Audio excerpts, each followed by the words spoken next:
नमस्कार, आप देख रहे हैं बिस्तक और मैं हूं आपके साथ श्रेया ठाकुर। इस वक्त देश में टेक्नोलॉजी के मोर्चे पर जिस एक चीज का सबसे बेसब्री से इंतजार हो रहा है तो वो 5G है। सरकार ने स्पेक्ट्रम की नीलामी कर दी है और कंपनियों को इसका आवंटन भी हो चुका है। सरकार ने टेलीकॉम ऑपरेटर से कहा भी है कि वे जल्द से जल्द इसे देश में लॉन्च करें। सीमित तौर पर इस साल के अंत तक 5G देश के कुछ हिस्सों में लॉन्च भी हो सकता है। 5G वाले फोनों की बिक्री भी 4G के पार कर चुकी है, यानी लोग तैयार हैं और अपने फोन में 5G की घंटी जल्द से जल्द सुनना चाहते हैं। लोगों को इंतजार इस बात का भी है कि कब 5G आए और कब उन्हें 4G में होने वाली बफरिंग से निजात मिले। खैर, 5G के आने से पहले ही सबसे ज्यादा कयास इस बात पर लगाए जा रहे हैं कि सर्विस तो आ ही जाएगी कल या आज, लेकिन इसका दाम कितना होगा गुरु? जितने मुंह उतनी बातें। देश के तीनों telecom operators Bharti Airtel, Vodafone Idea और जियो ने इस मसले पर चुप्पी साध रखी। हाँ, एक चीज जो तय है वो है कि 5G का दाम 4G से ज्यादा ही रहेगा। इस मसले पर कोई दोहराई नहीं।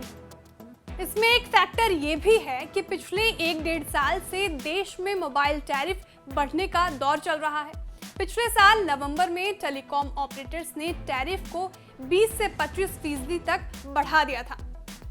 अंदाज ये भी है कि इस साल दिवाली के आसपास कंपनियां फिर से टैरिफ बढ़ोतरी का चक्का घुमाएगी और आपके मोबाइल में ऊंचे टैरिफ की घंटी बार बार बजती रहेगी।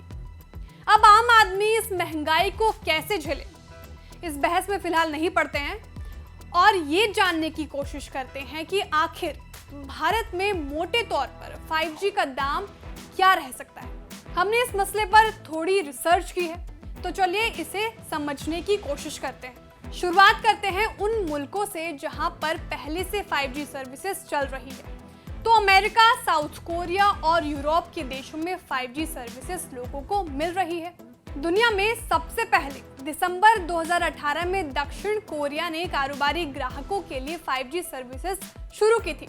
अगले साल यानी अप्रैल 2019 में आम लोगों के लिए इसे लॉन्च कर दिया गया। मई 2019 में स्विट्जरलैंड, यूएस और यूके में 5G सेवाएं लॉन्च कर दी गई। इन मार्केट्स में भी धीरे धीरे 5G के दाम नीचे आ रहे हैं, लेकिन ये अभी भी काफी ऊंचे स्तरों पर हैं। मोबाइल वर्ल्ड लाइव की रिपोर्ट के मुताबिक अगर अनलिमिटेड प्लान्स की बात करें तो इन मार्केट्स में 5G का औसत मंथली टैरिफ करीब $89 यानी करीब $7,000 बैठता है। इसके मुकाबले 4G का टैरिफ $68 यानी $5,400 चल रहा है। यानी 5G और 4G के बीच टैरिफ का अंतर करीब $21 यानी $1,700 का है। लिमिटेड डेटा प्लान्स की बात करें तो 5G के 1 GB डेटा का औसत दाम करीब $13 यानी करीब $1,000 बैठता है। गौर करने वाली बात यह भी है कि इन देशों में 4G का दाम करीब $17 यानी $1,360 है।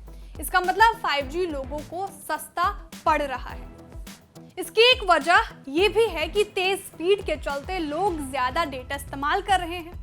अब अगली बात पर आते हैं। cable.co.uk के हालिया आंकड़े बताते हैं कि दुनिया में सबसे सस्ते मोबाइल डेटा के मामले में भारत 5वें नंबर पर है। भारत में 1 GB मोबाइल डेटा की औसत कीमत करीब $0.17 या ₹14 बैठती है। अब मान लीजिए कि देश में 5G सर्विसेज के दाम शुरुआत में 100% भी ज्यादा हो तो 1 GB डेटा की कीमत करीब 28 से ₹30 बैठती है। अगर 5G 50% ज्यादा महंगा हुआ तो 1 GB डेटा 20 से ₹21 में मिलेगा। अभी एयरटेल 75 GB मोबाइल डेटा वाला प्लान ₹500 में बेचती है। अब अगर 75 GB 5G डेटा वाले पैक की बात करें तो पहले वाले अनुमान के मुताबिक ये करीब ₹2,250 का मिलेगा। अगर इसे 50% इजाफे वाले दूसरे आंकड़ों से देखें तो 75 GB वाला प्लान करीब ₹1,500 में मिलेगा। यानी अगर आप भी 5G के इंतजार में बैठे हैं तो ये जान लीजिए कि तेज स्पीड मोबाइल इंटरनेट का इस्तेमाल करने के लिए आपको हर महीने 1000 से 2225 रुपए तक का खर्च करना पड़ सकता है। यहाँ ये बात भी जाननी जरूरी है कि भारत जिस तरह का प्राइस सेंसिटिव मार्केट है, उसमें ऊंची कीमतें लोगों को तब तक 5G से दूर रख सकती है जब तक कि इसके दाम नीचे ना आ जाए। ये बात देखने वाली होगी कि ARPU यानी एवरेज रेवेन्यू पर यूजर को बढ़ाकर 300 रुपए पर पहुंचाने की कवायद में लगे टेलीकॉम ऑपरेटर ऐसा कर भी पाएगी या नहीं। आपको हमारा वीडियो कैसा लगा कमेंट करके जरूर बताएं। वीडियो को लाइक और शेयर करना ना भूलें। ऐसे ही वीडियो देखने के लिए BizTalk को सब्सक्राइब